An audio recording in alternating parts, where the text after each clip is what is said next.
El pasado sábado 6 de noviembre se cumplieron 177 años de nuestra Constitución. Amén de las modificaciones que ha vivido nuestra Carta Magna, hacemos especial énfasis en aquella del 2010, la cual ha sido objeto de elogios, pero también de críticas. ¿Cuáles son las virtudes y defectos de esta Constitución? Vamos a hablarlo ampliamente con el jurista, docente y magíster en Derecho Constitucional, Roberto Medina Reyes. Roberto, bienvenido, qué bueno tenerte en Esto No Tiene Nombre.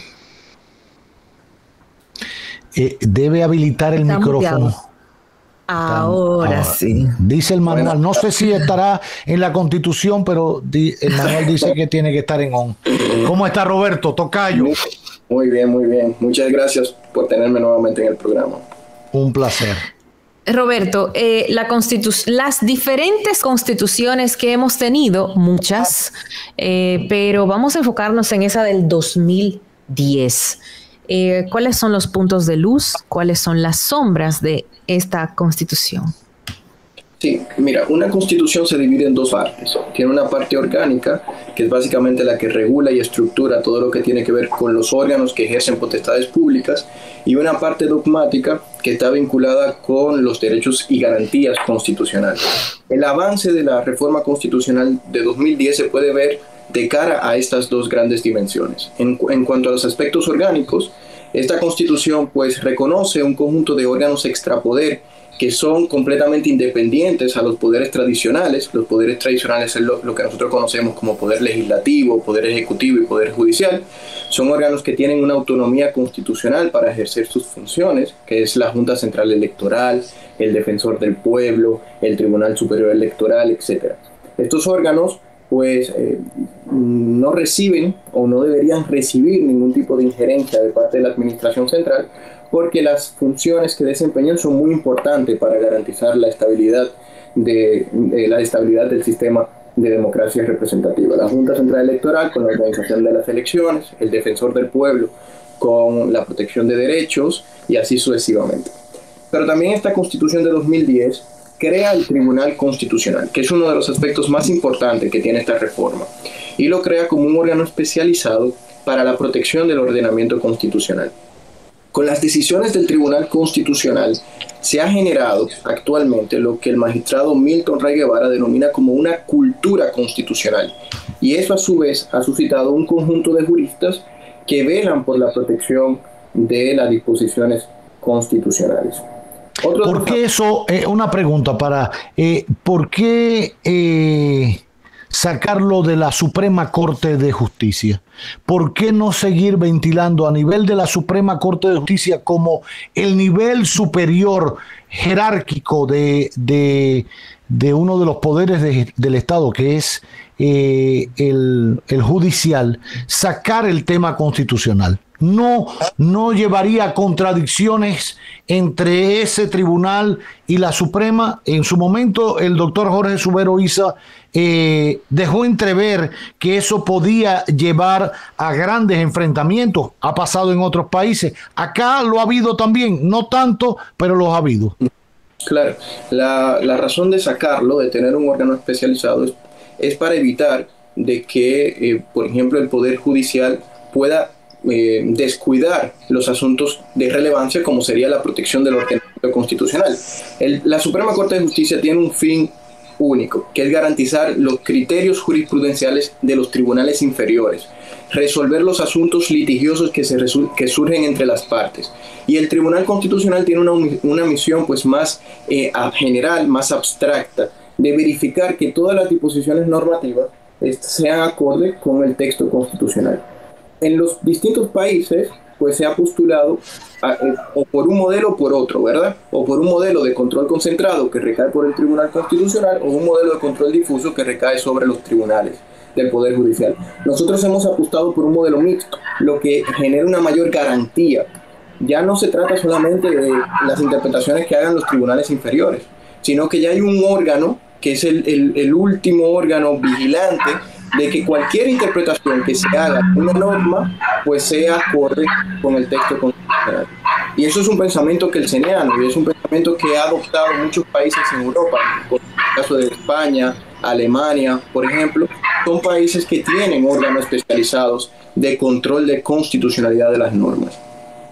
Y dentro de esa parte orgánica, que quería también decirles, otro de los avances de la Constitución de 2010 es el reconocimiento de la cláusula del Estado social y democrático de derecho.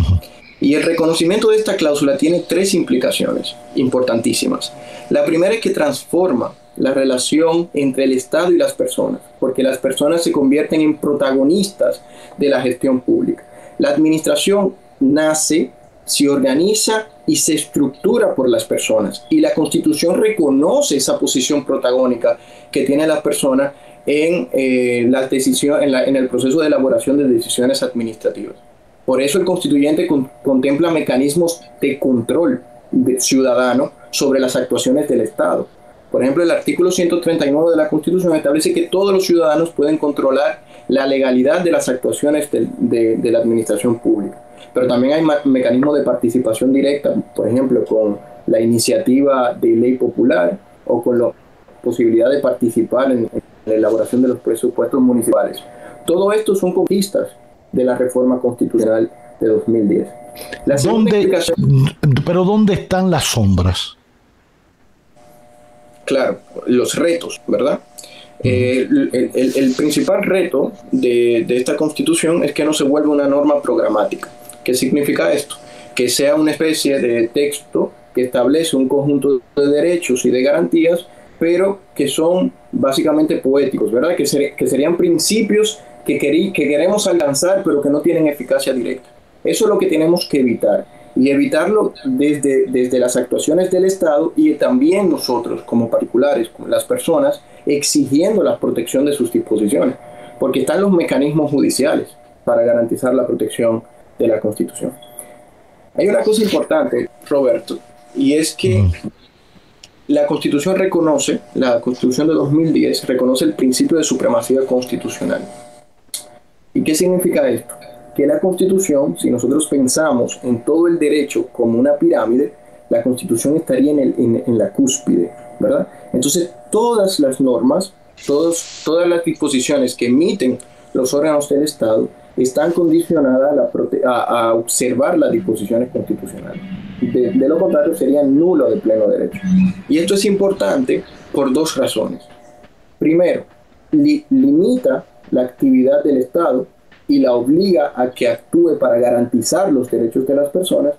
Y segundo, además, le obliga al Estado a ser un ente proactivo para garantizar que las personas puedan desarrollarse no solo en un marco de libertad individual, o sea, que nosotros podamos ejercer nuestras libertades, sino también en un marco de justicia social. Y la justicia está vinculada con la distribución equitativa e imparcial de las cargas y beneficios que se suscitan como consecuencia del cuerpo social, de la sociedad.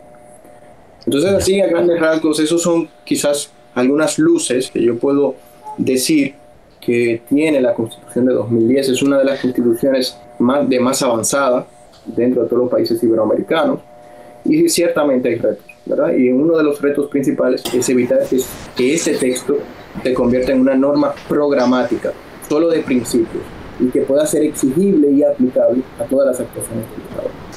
Ya. No obstante, siempre se ha discutido y hablado de que las constituciones no son unos entes inertes.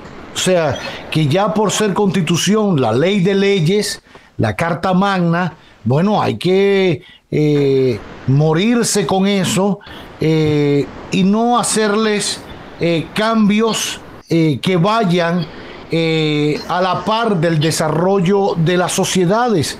Y siempre nos ponen de ejemplo, bueno, la Constitución de Estados Unidos, cuántas reformas se le ha hecho, cuántas adendum y cosas se le han hecho. Creo que 11 en toda la época, no recuerdo cuánto, tú me rectificarás ahí. Y así, lo cierto es que al final no tiene sentido que la sociedad vaya por un lado y el marco jurídico que debe englobar a esa sociedad, garantizarle su derecho para que vaya por ese lado, diga otra cosa. No sé si me hago entender. Por ende, hay que ir moldeando eso. ¿Dónde es que está lo difícil? que al que le toque moldearlo o someter esa reforma o cambio no sea para un beneficio propio o de un criterio personal o de un grupito, sino viéndolo de forma general. Por eso cada vez que aquí se habla, vamos a reformar la Constitución, bueno, hay escalofríos. De mira, a mí no me toque, porque siempre se habla para tocar el tema de la reelección y no vemos otras cosas que tiene la Constitución, que yo creo que de alguna manera habrá que, precisamente por la evolución de la sociedad, mira, es un criterio mío, no sé qué tú piensas, Roberto, y aprovecho que conoces del tema. Por ejemplo, yo sentí que en medio de la pandemia,